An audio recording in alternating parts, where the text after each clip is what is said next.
Mark Zuckerberg, fundador do Facebook e Instagram, causou um grande choro de lulistas e da velha mídia após anunciar mudanças significativas nas políticas de moderação de suas redes sociais. Alinhado com Donald Trump, ele declarou guerra ao movimento global a favor da censura, mencionando até mesmo tribunais secretos na América Latina, provavelmente uma referência ao que acontece no Brasil. Hey everyone, I want to talk about something important today, because it's time to get back to our roots around free expression on Facebook and Instagram. I started building social media to give people a voice. I gave a speech at Georgetown 5 years ago about the importance of protecting free expression, and I still believe this today. But a lot has happened over the last several years. There's been widespread debate about potential harms from online content. Governments and legacy media have pushed to censor more and more.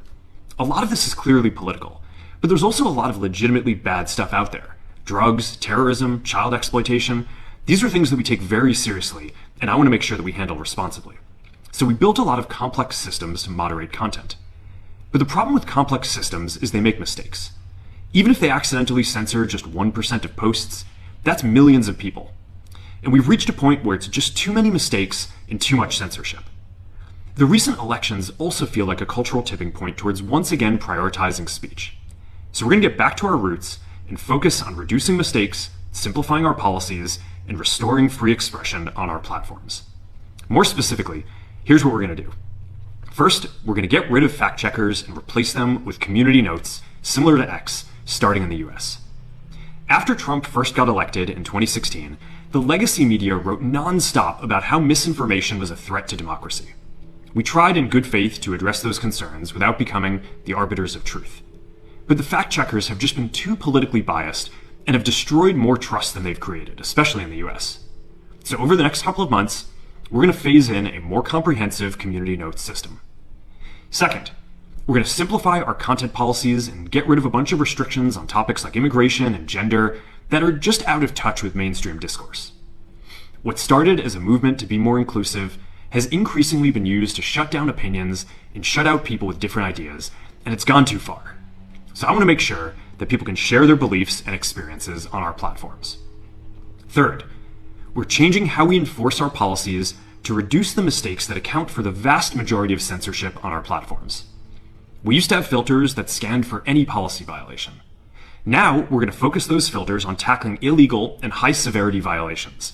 And for lower severity violations, we're going to rely on someone reporting an issue before we take action. The problem is that the filters make mistakes, and they take down a lot of content that they shouldn't.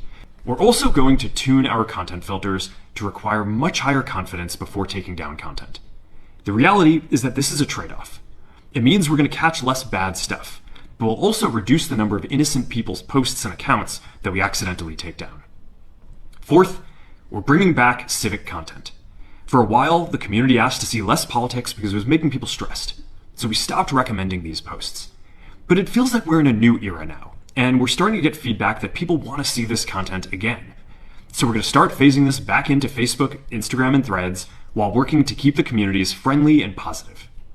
Fifth, we're going to move our trust and safety and content moderation teams out of California, and our US-based content review is going to be based in Texas. As we work to promote free expression, I think that it will help us build trust to do this work in places where there is less concern about the bias of our teams.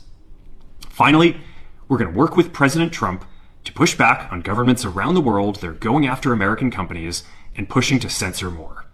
The US has the strongest constitutional protections for free expression in the world. Europe has an ever-increasing number of laws institutionalizing censorship and making it difficult to build anything innovative there. Latin American countries have secret courts that can order companies to quietly take things down. China has censored our apps from even working in the country. The only way that we can push back on this global trend is with the support of the US government. And that's why it's been so difficult over the past 4 years when even the US government has pushed for censorship. By going after us and other American companies, it has emboldened other governments to go even further. But now we have the opportunity to restore free expression, and I am excited to take it. It'll take time to get this right, and these are complex systems. They're never going to be perfect. There's also a lot of illegal stuff that we still need to work very hard to remove. But the bottom line is that after years of having our content moderation work focus primarily on removing content, it is time to focus on reducing mistakes, simplifying our systems, and getting back to our roots about giving people voice. I'm looking forward to this next chapter. Stay good out there, and more to come soon. Gostou do conteúdo? Não esqueça de curtir, seguir nosso canal e compartilhar com seus amigos.